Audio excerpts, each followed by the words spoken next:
again, even wider, what exactly does dark arts mean? Because it's a fine line, isn't it, between gaining some sort of advantage within the rules and then crossing over into the cheating. Let's be honest, and we do see a lot. Let's be frank. We do see a lot of cheating that goes on in football, particularly at the highest level. A lot of people doing the triple somersault and pike when they get touched, or going down like they've been shot in the face when they get brushed in the chest.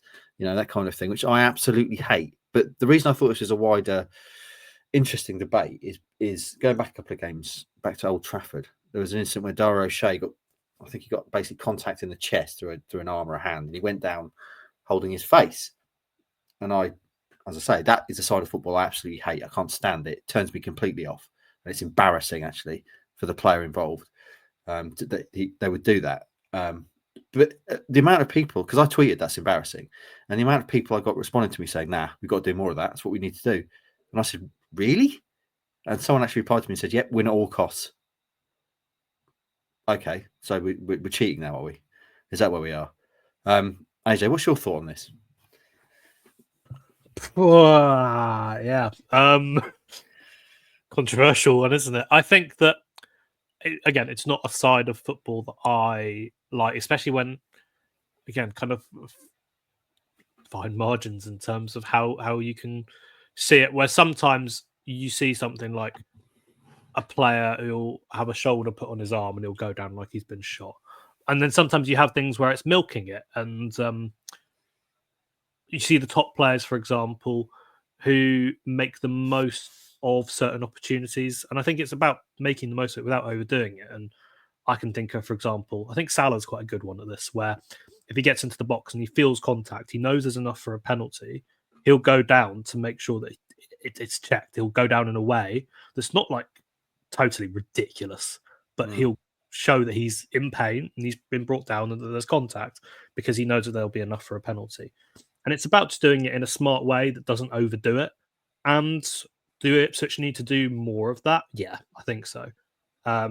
Because that's how you get results, and it's a results business. It's one of the ways you can probably term those fine margins. And you don't want to get a reputation, I think, is definitely one thing. You don't want to become, oh, that player dives, that player's an amateur dramatic. And we've said that about a lot of Premier League players, I think, so far this season.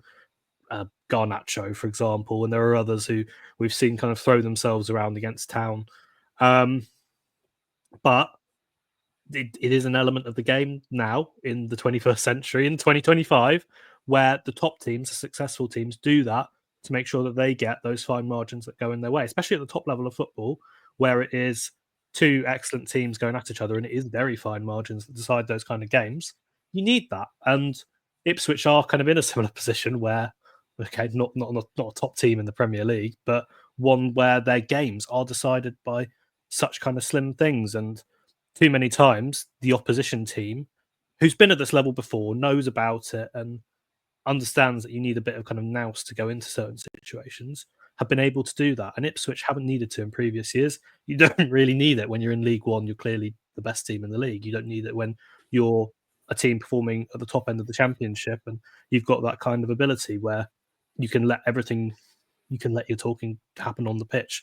But at this level, where there's so little between teams on the day, but it feels like there is kind of in the division, there's a big gap between the bottom three and the rest of the sides. That's where you need to probably do a little bit more to start to turn those margins in your favour. And yeah, I agree with Wolfen in that sense. You can never overdo it, but that is a side that Ipswich probably have lacked so far this season, I'd say. Is that something you'd agree with, Rossi, that they need to be doing more of this, to quote Wolfenden, dark arts business? Yeah, maybe a little bit. I think we've done it occasionally. We just don't do it on a regular. I know we did a few times actually in the Championship when we needed to do it, and I think we have done it once or twice this season. But sometimes you don't want to be found out, and then you get a player sent off, or the referee knows what you're doing there. We're not had opportunities to really time waste this season, have we? Because we haven't been in that position. But maybe just little bits here and there. As you say, you don't want us to be a reputation of a cheating team, because there is teams we know, those teams. But we're just I hate to say again, we are just Ipswich, little old Ipswich in the Premier League. We shouldn't really be here. Some teams would go, bloody hell, Ipswich, they shouldn't be here. They were in League One a few years ago. But maybe we just need a bit more nous.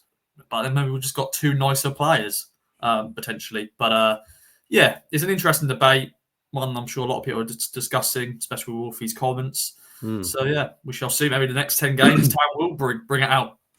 I suppose thinking back, AJ, would Connor Chaplin taking a seat 20 minutes into games, does that fall under dark arts, or is that, because that was something we saw a lot, wasn't it, last season, in terms of McKenna then using that break to change things on the fly.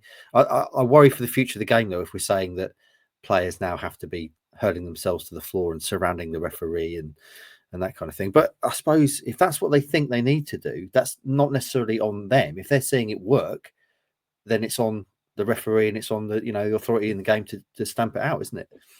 Yeah, exactly that. Do I think the Connor Chaplin one counts as the dark arts? Yeah, a light form of the dark arts. A light form, I'd say. I don't think that you could kind of push it too much. It's not like they're using it for a huge advantage. At the end of the day as well, when he goes down and Town players come in for a chat with Kieran McKenna, so do the opposition team. They go over and have a chat with their manager as well. So yeah, it's a tactical advantage for Ipswich because it usually happens when they're under the cosh a little bit. But yeah, I wouldn't say it's a huge kind of thing. In terms of where it goes with the future of the game, I'd agree with you. It is a concern for sure. But how do you stop it? How do you kind of stamp it out? We're trying to look at different things of having VAR and I know, for example, goalkeepers are now going to get booked if they have the ball in their hands more than 8 seconds or something. There's a new rule that I think is coming in. And there are different ways of doing it. But ultimately, there's only so far that you can go. And in football, especially in the Premier League at top level, where there's millions and millions of pounds on the line, where relegation can cost you lots of jobs, can see you kind of fall into obscurity. I'm sure we'll be talking about this one in a few weeks' time, possibly, but look at Luton, who've gone from those kind of riches and now I'd say are pretty nailed on to be playing League One football next season. Sunderland have had the same. And there's such a big difference between being in the Premier League and the Championship, between being in the Champions League and the Europa League, between winning the title and falling short again. Millions of pounds, kind of your mid to long-term futures of certain football clubs. So any advantage that you can get over an opposition to make sure that you are the team picking up the points, yeah, sure, you'll get a segment on Match of the Day saying, oh, that wasn't very nice or something like that. But it ultimately gets overshadowed by the fact that your team, in concrete fact, on a table that shows, however you want to argue it, that some teams are better than others, that's all that really matters. And is that a concern for the future of the game? Yeah, probably, possibly, in terms of the entertainment value and what people want to see of it. But winning in the Premier League is all that matters. And if Town took that kind of approach and we looked at it and said, oh, they've won that game, but they did a few things there that were a bit controversial, not very good. And they did that enough times to stay up, nobody would care. Nobody would care about how they've done it. It would just be about the fact that they've done it. And yeah, that's the difference. I think I might care. I think maybe I'm just too idealistic. So will we be sat here like Ipswich have survived?